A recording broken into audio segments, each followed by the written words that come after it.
اعوذ باللہ من الشیطان الرجیم بسم اللہ الرحمن الرحیم الحمد للہ رب العالمین والصلاة والسلام علی اشرف الانبیاء والمرسلین واہل بیتہ الطیبین الطاہرین المعصومین اما بعد۔ سورہ مبارکہ آل عمران آیت نمبر 16 سے 22، 16 سے 22۔ بسم اللہ الرحمن الرحیم۔ الذين يقولون ربنا إننا آمنا فاغفر لنا ذنوبنا وقنا عذاب النار الصابرين والصادقين والقانتين والمنفقين والمستغفرين بالأسحار شهد الله أنه لا إله إلا هو والملائكة وأولو العلم قائما بالقسط لا إله إلا هو العزيز الحكيم إن الدين عند الله الإسلام وما اختلف الذين أوتوا الكتاب إلا من بعد ما جاءهم العلم بغيا بينهم ومن يكفر بآيات الله فإن الله سريع الحساب فإن فقل أسلمت وجهي لله ومن اتبعني وقل للذين أوتوا الكتاب والأميين أأسلمتم فإن أسلموا فقد اهتدوا وإن تولوا فإنما عليك البلاغ والله بصير بالعباد إن الذين يكفرون بآيات الله ويقتلون النبيين بغير حق ويقتلون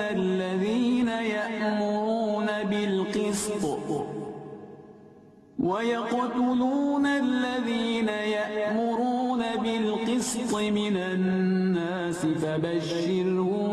بعذاب أليم أولئك الذين حبطت أعمالهم في الدنيا والآخرة وما لهم من ناصرين۔ گزشتہ صفحے میں ہم نے دیکھا کہ پروردگار عالم نے صاحبان تقوی کی کچھ صفات بیان کی اور ان کے انعامات کا بھی ذکر فرمایا کہ ان کے لیے جنت کی نعمتیں بھی ہیں اور ان کے لیے اللہ کی رضا بھی ہے۔ آگے ان کے مزید اوصاف اور ان کی دعائیں ذکر ہو رہی ہیں کہ یہ وہ لوگ ہیں جو یہ کہتے ہیں، یعنی ان کا مطمع نظر، ان کے دل کی آواز اور ان کی مناجات یہ ہے کہ ہمارے رب، ہم یقیناً ایمان لائے، تو ہماری مغفرت فرما جو ہم سے گناہ ہو گئے اور ہمیں جہنم کے عذاب سے محفوظ فرما۔ یعنی یہ جو صاحبان تقوی ہیں یہ معصوم نہیں ہیں، غلطیاں ان سے ہو سکتی ہیں، مگر یہ اپنی غلطیوں پر اصرار نہیں کرتے بلکہ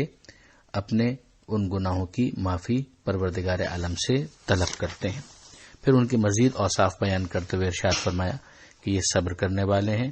یہ سچے ہیں اور یہ مسلسل اطاعت کرنے والے ہیں، یہ خدا کی راہ میں خرچ کرنے والے ہیں اور یہ سحر کے وقت خاص طور پر استغفار کرنے والے ہیں۔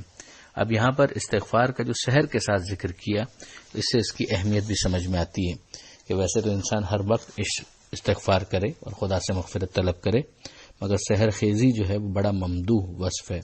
اور اس میں خاص طور پر نماز شب اور نماز تہجد جو ہے وہ بڑی خاص ایک اہم عبادت ہے کہ جس کی بڑی تاکید کی گئی ہے، مگر ظاہر ہے کہ واجب نمازوں کے بعد ہی اس کی طرف انسان زیادہ توجہ کر سکتا ہے۔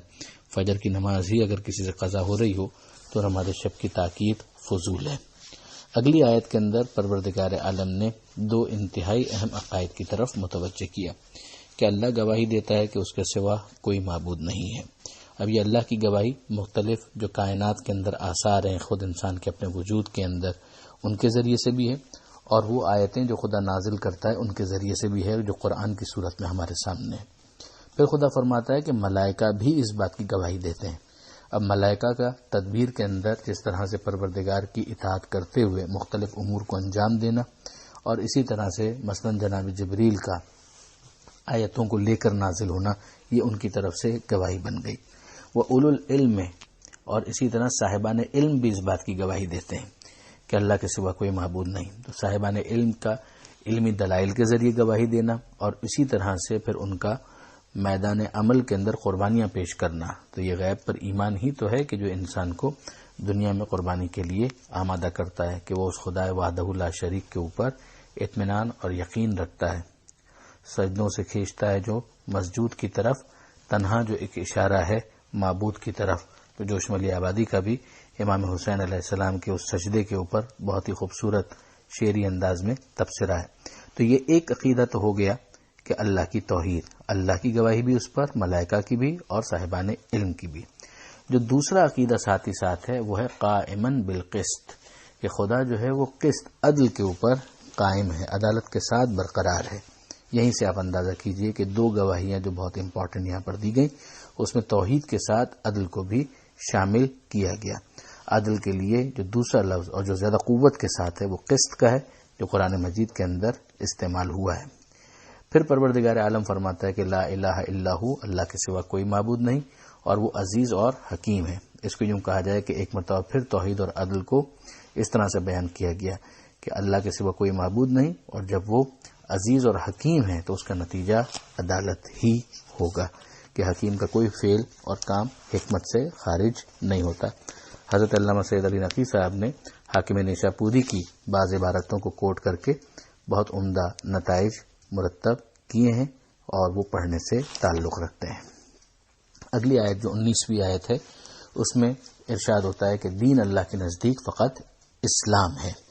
اور یہ اسلام کا تعارف جو پروردگار عالم نے یہاں پر کروایا، اور اس کے بعد پھر فوراً بعد اہل کتاب کے اختلاف کا ذکر کیا۔ اسی سے ایک مرتبہ پھر ہمیں سمجھ میں آیا کہ اہل کتاب کا اس آخری نبی کو اگنور کرنا اور انکار کرنا خدا کے نزدیک قابل قبول نہیں ہے، اسی لیے ساتھ ہی اس کی مذمت کی جا رہی ہے کہ دین اللہ کے نزدیک صرف اسلام ہے۔ جو پلورلزم کے بہت زیادہ ایڈوکیٹ کرنے والے ہمارے دوست ہیں، ان کو چاہیے کہ ان آیتوں کو بہت توجہ کے ساتھ اور کھلے دل کے ساتھ پڑھیں، کہ ایک الاسلام کہہ کر کہ دین فقط اللہ کے نزدیک یہ ہے، اور پھر فوراً بعد اہل کتاب کے اوپر تنقید، تو اس کا نتیجہ ہی یہ ہے کہ یہود اور نصارہ کا جو نظریہ ہے وہ خدا کے نزدیک قابل قبول نہیں ہے قرآن کی روشنی میں۔ اور انہوں نے اختلاف کیا کہ انہوں نے اوت الکتاب جو اہل کتاب ہیں، بعد اس کے کہ ان کے پاس علم آ چکا ہے، بغیم بینہم، یہ ان کی بغاوت، یہ ان کی شرارت ہے جو وہ آپس میں کر رہے ہیں، اور جو اللہ کی آیتوں کا انکار کرتا ہے تو اللہ بہت جلد حساب لینے والا ہے۔ اب اس کے بعد مزید پیغمبر اکرم سے کہا جا رہا ہے کہ اے حبیب، ابھی بھی یہ اگر آپ سے کٹ حجتی کریں تو آپ ان سے کہیے کہ میں تو سر تسلیم خم کر چکا ہوں، اپنے آپ کو پوری طرح سرنڈر کر چکا ہوں، میں تو سبمٹ کر چکا ہوں اللہ کی بارگاہ میں، اور جو میرے اتباع کرنے والے ہیں وہ بھی، یعنی ان کو بھی لیٹر اور اسپرٹ کے اندر عملی طور پر بھی اور دل سے خدا کی بارگاہ میں سرنڈر کرنا ہے۔ خدا کو مانو، اور جس کو وہ منواتا جائے اس کو مانتے جاؤ۔ خدا کے نبی کو مانو، اور نبی خدا کے حکم سے جس کو ولی مقرر کرے، مولا مقرر کرے، اس کو بھی مانتے چلے جاؤ۔ پھر اے حبیب کہہ دیجئے ان لوگوں سے کہ جن کو کتاب دی گئی ان کو بھی، اور امیین کو بھی، یعنی یہ امیین تو ان پڑھ ہو گئے، وہ کہ جو کتاب کے پڑھنے والے نہیں ہیں، یعنی اہل کتاب بھی اور مشرکین بھی۔ اسلم تم، کہ کیا تم اسلام قبول کرتے ہو؟ اگر یہ اسلام قبول کر لیں تو ہدایت پا گئے۔ یہاں پر اہل کتاب سے بھی یہی کہا گیا کہ اگر یہ اسلام قبول کر لیں تو ہدایت پا گئے۔ یہ پھر پلورلزم کی بھرپور رد ہے۔ وَإِن تَوَلَّوْا، اور اگر یہ منہ پھیر لیں تو آپ کا تو ذمہ یہ ہے کہ اے حبیب آپ بات کو صاف صاف پہنچا دیں، اور اللہ اپنے بندوں کو دیکھ رہا ہے، اور ان کے اعمال کو بھی، ظاہر ہے کہ ان کو بھی دیکھ رہا ہے، ان کے اعمال کو بھی دیکھ رہا ہے، جو وہ سوچ رہے ہیں ان کو بھی جانتا ہے۔ اگلی آیت میں پروردگار عالم نے ارشاد فرمایا کہ یقیناً وہ لوگ کہ جنہوں نے اللہ کی آیتوں کا انکار کیا، ایک نمبر 2، انہوں نے نبیوں کو قتل کیا بغیر حق کے۔ بغیر حق ہی کے قتل کرنا ہوتا ہے، مگر اصول سمجھ میں آ گیا کہ نبیوں کو بھی اس طرح سے قتل کیا گیا. نبیوں کے علاوہ بھی کسی کو اگر بغیر حق قتل کیا گیا تو اس کا معاملہ بھی یہی ہوگا. اور ان لوگوں کو قتل کیا کہ جو عدل کا پرچار کرنے والے ہیں، عدل کا حکم دینے والے ہیں، عدل کی ہدایت کرنے والے ہیں، ان سب کو خوشخبری سنا دیجیے دردناک عذاب کی. یہ جو دردناک عذاب کی خوشخبری ہے یہ ظاہر ہے کہ طنز ہے. اب آپ اس کے اندر دیکھیے تو اس ایک آیت کے اندر کتنی جامعیت ہے. وہ کہ جو اللہ کی آیتوں کا انکار کرتے ہیں، یہ توحید کا انکار ہو گیا. جو نبیوں کو قتل کرتے ہیں، یہ نبوت کا عملی انکار ہو گیا. جو ان لوگوں کو قتل کرتے ہیں جو عدل کا پرچار کرنے والے ہیں، عدل کا حکم دینے والے ہیں، اس کے اندر ائمہ اور اہل بیت وہ خاص طور پر شامل ہو گئے. خاص طور پر اگر آپ دیکھیں کہ امام حسین علیہ السلام جب نکلے تھے تو انہوں نے یہی کہا تھا کہ اريد ان آمر بالمعروف وانہی عن المنکر، کہ میں امر بالمعروف اور نہی عن المنکر کرنے جا رہا ہوں، جس کا اعلیٰ ترین مصداق خود عدل و انصاف کا پرچار ہے. تو اب ان کو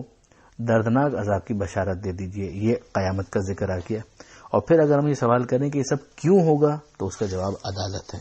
تو اس ایک آیت کے اندر پروردگار عالم نے بنیادی عقائد کو واضح طور پر بیان فرمایا. آگے پروردگار فرماتا ہے کہ یہ وہ لوگ ہیں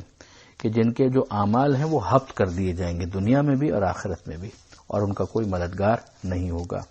حبط کا مطلب ہی یہ ہے کہ اس کو نل اینڈ وائڈ ڈکلیئر کر دینا، اس کو انویلڈ ڈکلیئر کر دینا. یعنی کہ اس طرح سے سرکشی کرنے والے جن کا ذکر ابھی ہوا، تو اگر ان کے کچھ اچھے عمل تھے بھی تو پھر ان سب کو حبط کر دیا جائے گا، ان کی کوئی حیثیت نہیں ہوگی. نہ دنیا میں انہیں اس کی برکت حاصل ہوگی، نہ آخرت میں کوئی ثواب حاصل ہوگا، اور نہ ہی ان کا کوئی مددگار ہوگا. اب اس کے بعد اگر آپ دیکھیں تو علامہ سید علی نقوی صاحب کا تبصرہ اسی پر ہم ختم کرتے ہیں کہ قرآن کے اس اعلان کو پیش نظر رکھا جائے تو یزید اور ابن زیاد وغیرہ کے لیے بربنائے نام اسلام جو ایک مزعومہ ہے، جو مغفرت کے پہلو تلاش کیے جاتے ہیں، ان میں قرآن کے اس اعلان کے بعد کوئی گنجائش محسوس نہ ہو. دعا ہے کہ پروردگار ہمیں قرآن مجید سمجھنے اور اس پر عمل کرنے کی توفیق عطا فرما، اور وارث قرآن امام زمانہ کے ظہور میں تعجیل فرما. وآخر دعوانا ان الحمد للہ رب العالمین، والسلام علیکم ورحمۃ اللہ وبرکاتہ.